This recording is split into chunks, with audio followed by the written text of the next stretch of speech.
Bonjour à tous. Ravi de vous accueillir sur cette nouvelle table ronde consacrée à la souveraineté numérique. Alors, on va avoir le plaisir avec nos invités de définir ce que c'est la souveraineté numérique. Alors, j'ai le plaisir d'accueillir sur ce plateau Maxime Allais-Edine, vice-président de Exatrust. Et accessoirement, vous êtes également président d'un éditeur qui s'appelle Galéax. C'est ça. Nicolas Aubé, président fondateur de Céleste. Bonjour Johan. Bonjour Nicolas. Et Sylvie Vetli, directrice développement marché public de SCC. Bonjour Johan. Alors, qu'appelle-t-on réellement souveraineté numérique? Pourquoi le sujet prend cette ampleur en 2025? Quels signaux observe-t-on dans les entreprises et dans la sphère publique?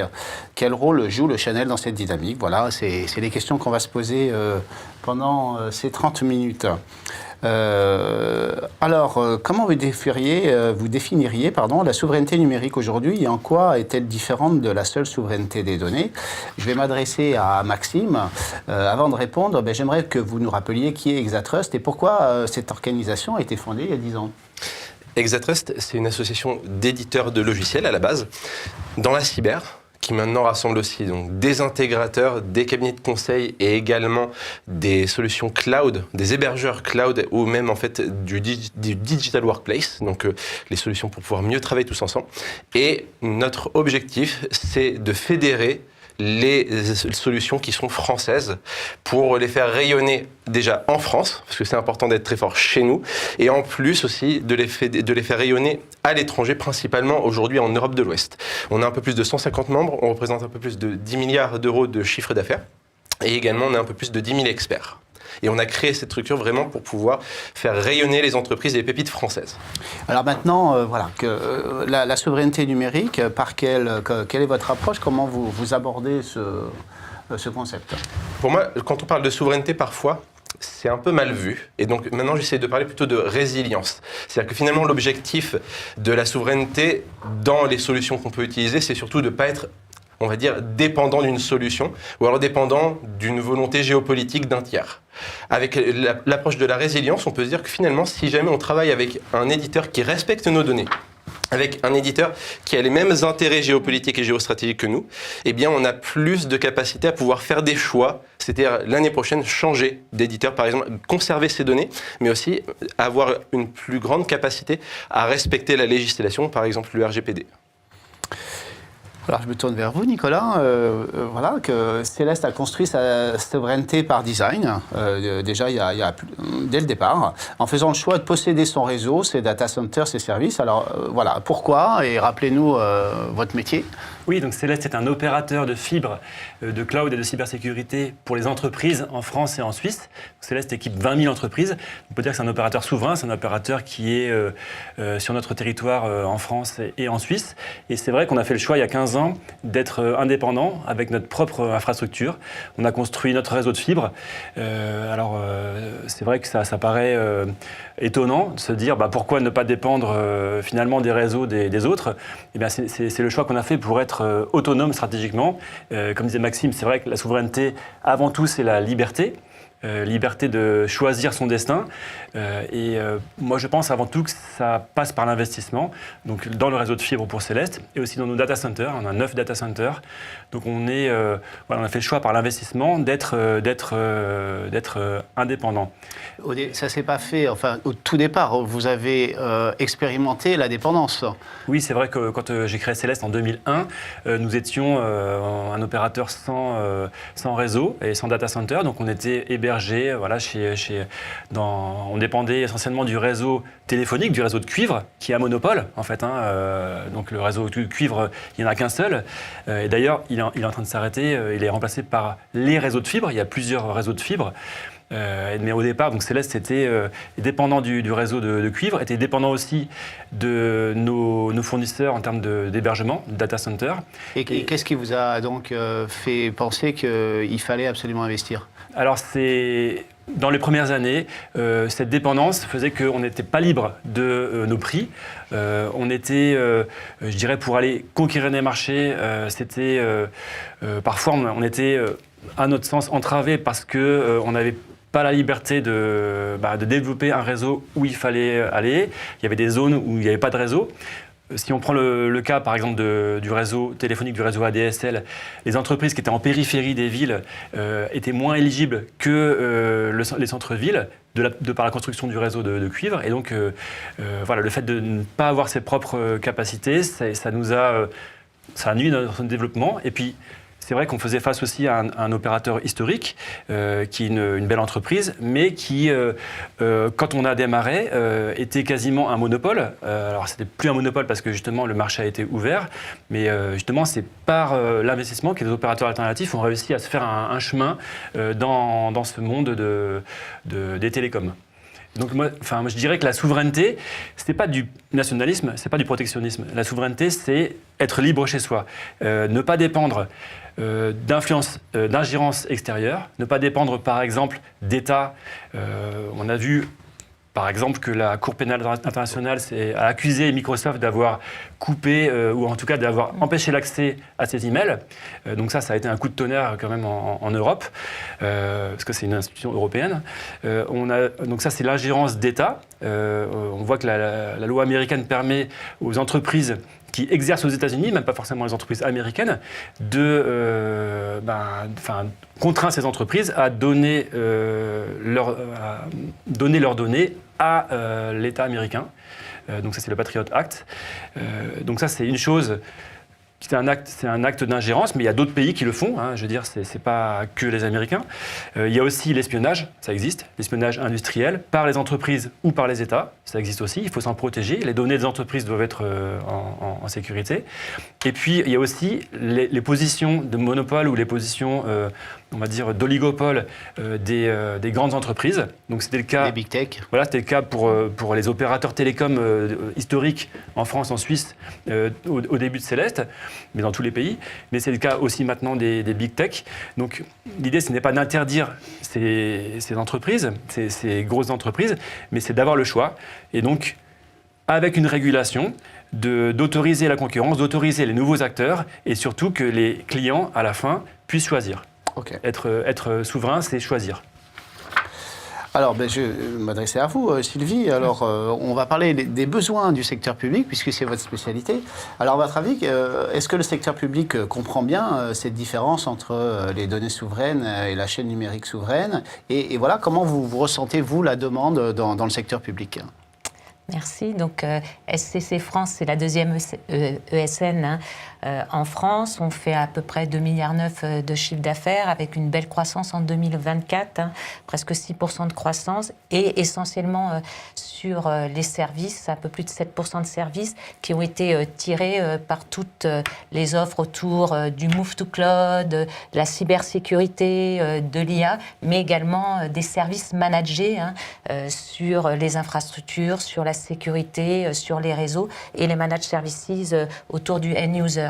Et il faut préciser que SCC, c'est 60% de son chiffre d'affaires, c'est le secteur public. Exactement. Donc on adresse des clients privés et publics, mais dans notre chiffre d'affaires, 60% est réalisé sur le secteur public. Donc on fête nos 50 ans cette année. Donc on n'est pas une nouvelle entreprise. Et nous aussi, on a beaucoup évolué au cours de ces 50 ans pour répondre aux besoins des clients. Donc oui, pour vous répondre, le secteur public français est très attentif effectivement aux notions de souveraineté. Alors moi, j'apporterais un éclairage un petit peu plus différent. Je dirais que la souveraineté, c'est aussi l'indépendance technologique, économique et juridique, et qu'il ne peut pas y avoir d'indépendance si on ne maîtrise pas ces dépendances.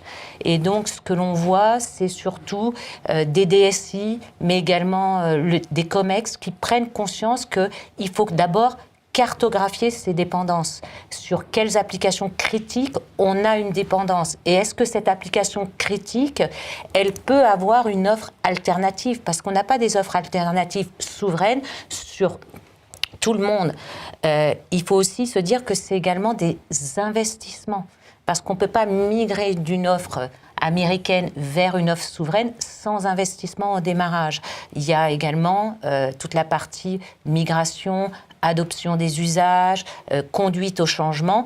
Et donc, des fois, on peut voir arriver les deux solutions en même temps pour avoir un plan de migration et arriver à déterminer un plan, effectivement, de résilience. Il y a des grands chocs également qui arrivent, qui permettent au DSI, justement, de réfléchir à ces alternatives.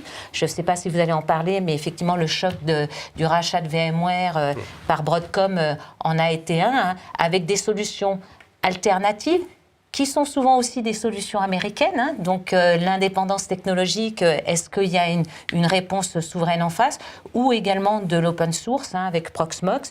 Et puis également, ça peut amener des opportunités de se dire, on va mettre d'autres technologies en place autour de la containerisation, autour de Kubernetes. Donc ça, c'est le marché public français, les acteurs publics français réfléchissent beaucoup, cartographient, sensibilisent, essayent maintenant d'anticiper, en tous les cas, cette dépendance technologique et les possibilités. Un des grands axes également, c'est d'anticiper les renouvellements des grands contrats faits avec des acteurs étrangers. Voilà. Alors, merci Sylvie, on va examiner maintenant la demande en fait. Est-ce que vous avez détecté des signaux concrets qui montrent que le marché français s'intéresse davantage à la souveraineté et à votre avis, effectivement, vous avez commencé à en parler, pourquoi on observe ce regain d'intérêt aujourd'hui pour la souveraineté? On va peut-être commencer par Maxime, et d'autant que Exatrust réalise un baromètre de la souveraineté, qui révèle, la dernière édition révèle plusieurs avancées. Alors, je vous laisse en parler. Très bien. Le baromètre de la souveraineté d'Exatrust, l'objectif, c'est de valoriser, de mettre en avant les grands groupes qui achètent principalement des solutions qui sont d'origine française. Donc, on essaie de les mettre en avant pour montrer que c'est des entreprises qui jouent le jeu, parce que parfois on dit, oui, on demande qu'au secteur public de faire des achats français, c'est faux. Il y a aussi d'ailleurs de nombreuses entreprises privées qui jouent le jeu, qui font vraiment cet effort-là. Et ce qu'on essaye aussi de mettre en avant de plus en plus, c'est qu'effectivement, vous en parliez tout à l'heure, la souveraineté, c'est pas forcément que des solutions françaises. L'objectif, c'est surtout d'avoir le choix. Et en fait, on peut avoir ce choix-là sur le long terme aussi avec des solutions open source ou européennes. Et donc, finalement, ce qu'on essaie de faire avec ce baromètre, c'est de faire évoluer les mentalités là-dessus et montrer qu'il y a de très grandes structures, notamment des structures bancaires en ce moment, mais en fait, qui jouent le jeu, qui achètent des solutions françaises ou européennes ou open source, et finalement qui s'en sortent très bien. Alors pourquoi le secteur bancaire? C'est principalement lié à une certaine maturité déjà. C'est un secteur qui, depuis des années, faisait beaucoup de cybersécurité. Et c'est aussi un secteur qui a eu énormément de réglementation. Et cette réglementation, quand elle est d'origine européenne, quoi de mieux que des solutions européennes pour l'aborder, la comprendre et la respecter. Et vous dites que ça marche. Qu'est-ce qui vous permet de le dire? C'est des solutions qui sont renouvelées, c'est-à-dire que c'est des acteurs qui restent, qui maintiennent les contrats.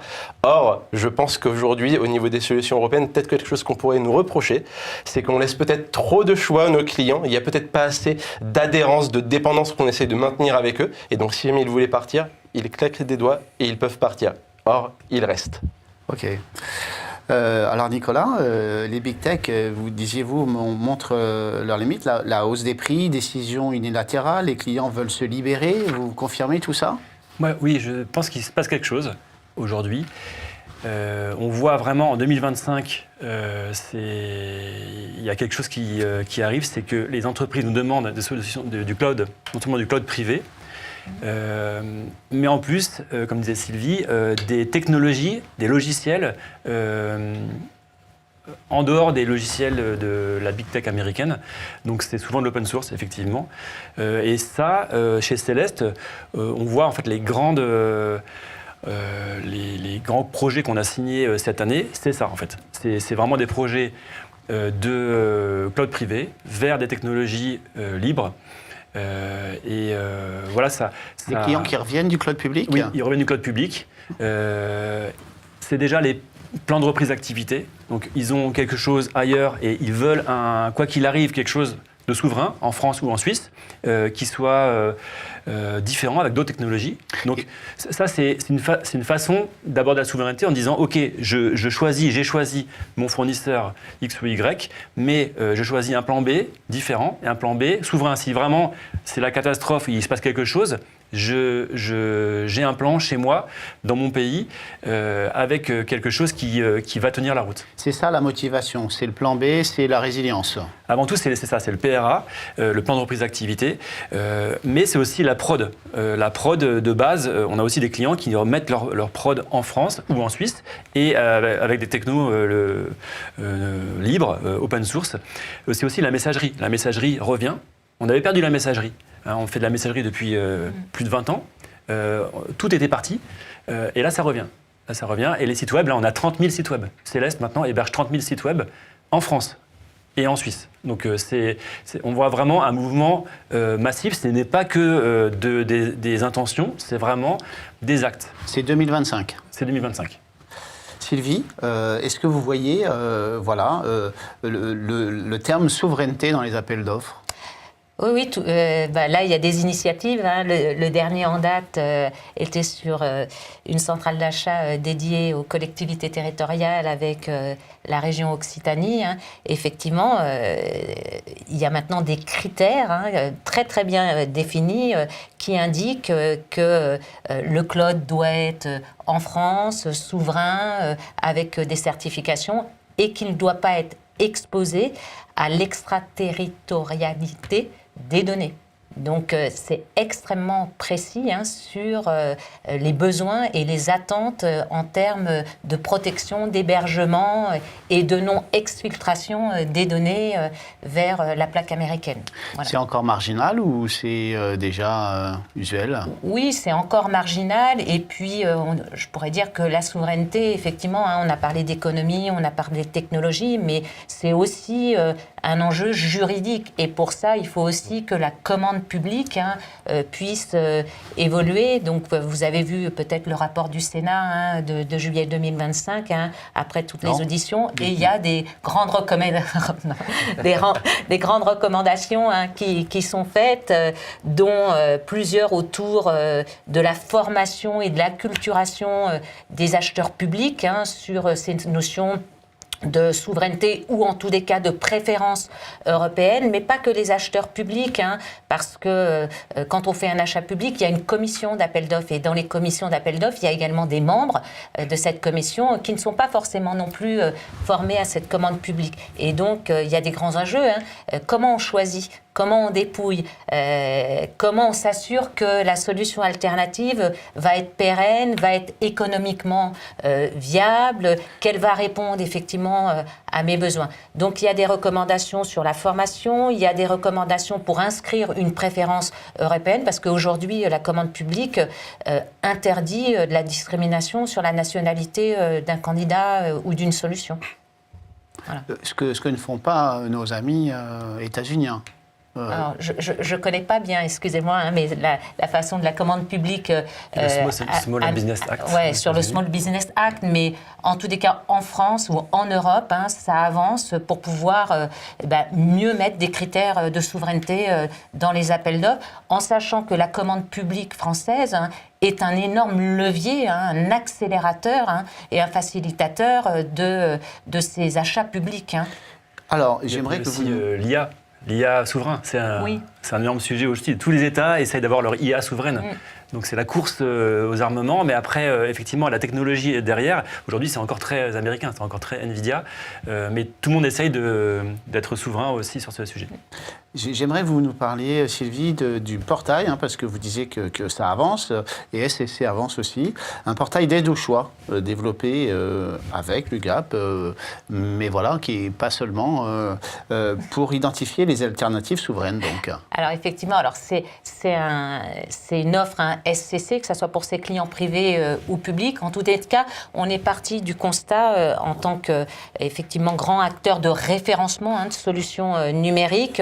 On a dans notre référentiel de fournisseurs éditeurs, puisque quand même les solutions autour de la souveraineté sont plutôt des couches software, plus de 4000 éditeurs référencés, et chacun a un panel de solutions à l'intérieur d'un éditeur.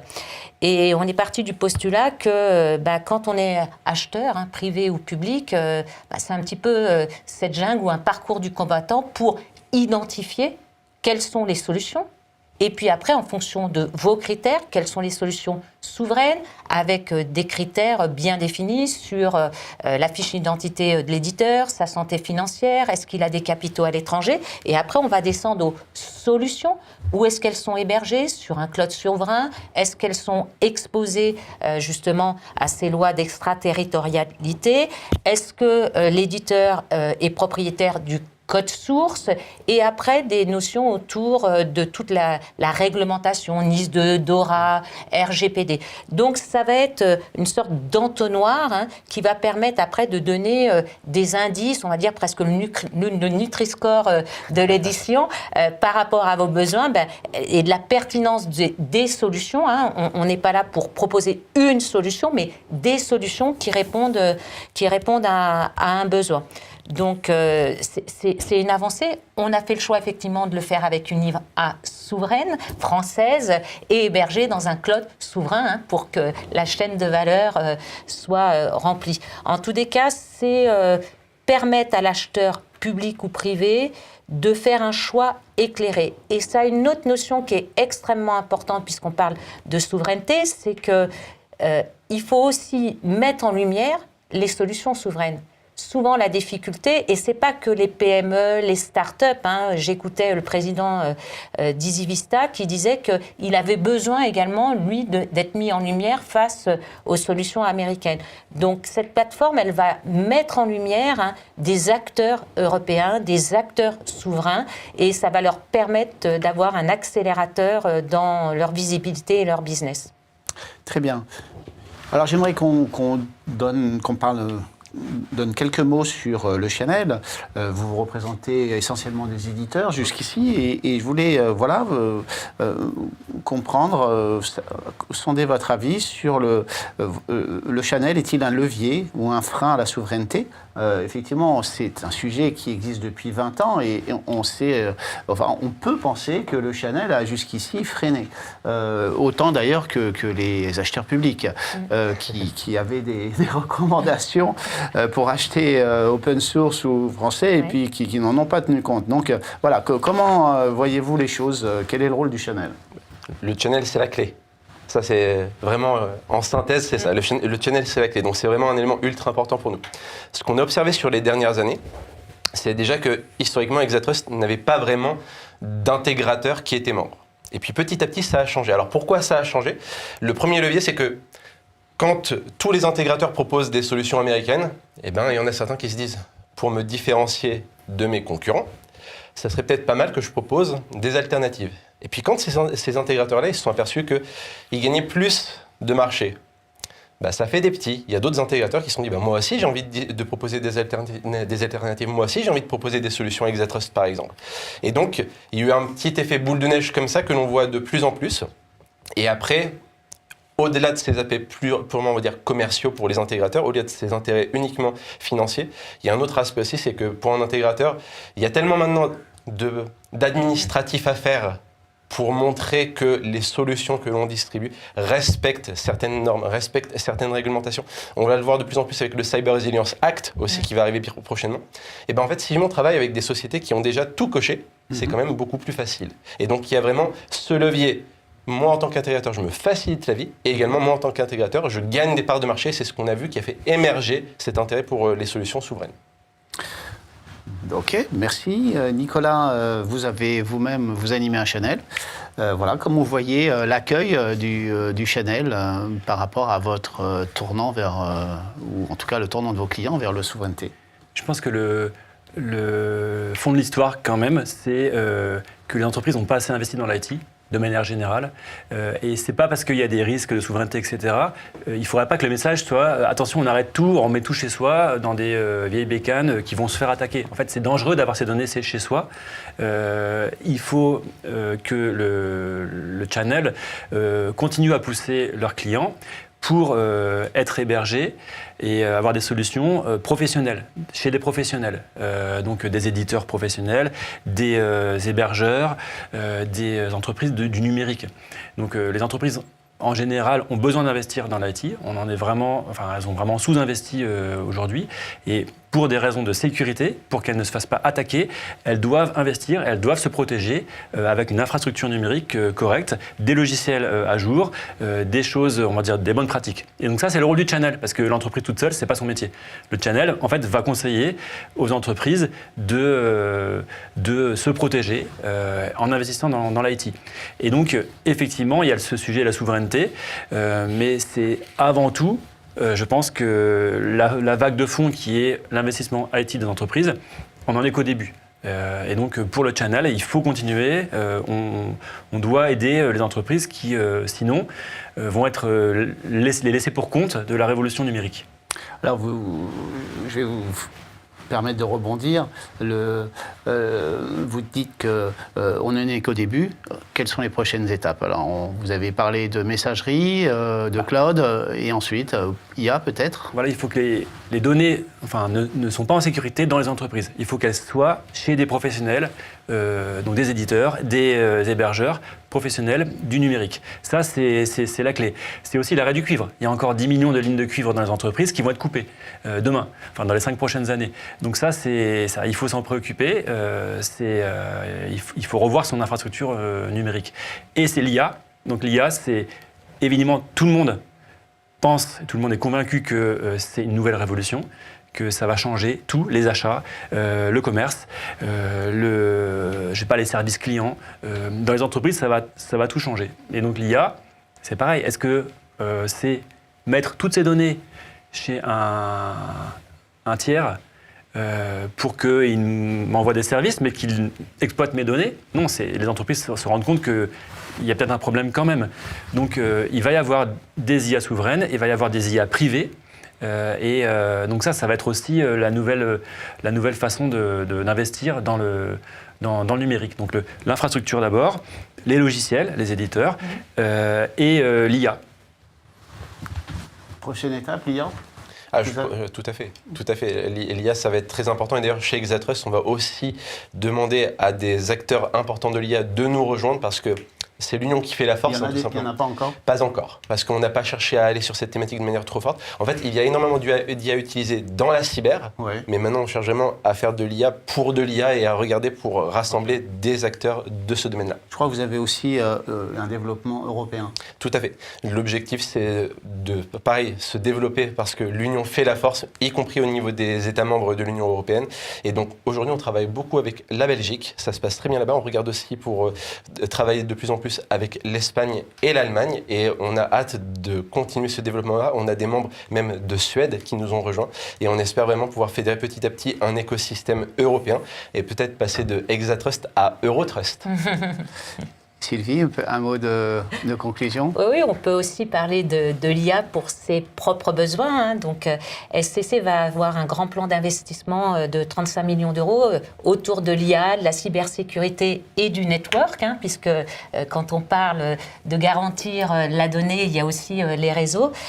Donc, on monte effectivement une entité dédiée à l'IA avec un CTO pour l'IA. Mais moi, ce qui m'intéresse aussi en tant qu'employé de SCC, c'est l'IA dans mon quotidien. Donc, comment ça va accélérer les processus de SCC, comment ça peut me libérer du temps demain pour aller faire mon vrai métier. Voilà, c'est ça qui m'intéresse également, et comment moi, personnellement, je vais consommer l'IA demain. Donc, il y a beaucoup de sujets à venir. Je suis extrêmement confiante parce qu'on a vraiment de belles pépites européennes. Je pense que le domaine de la cybersécurité est un très beau domaine dans lequel on a de la matière grise, on a des entreprises européennes et de l'excellence française. Il faut que, effectivement, la commande publique, il faut que les entreprises privées accompagnent parce que le nerf de la guerre, c'est quand même d'avoir des commandes, c'est de monter à l'échelle, c'est d'avoir des investissements. Donc, on est lancé, continuons comme ça. Et vous avez raison, c'est effectivement la collaboration qui va permettre d'avoir cette mise à l'échelle. Eh bien, merci beaucoup à tous les trois. Merci. Merci.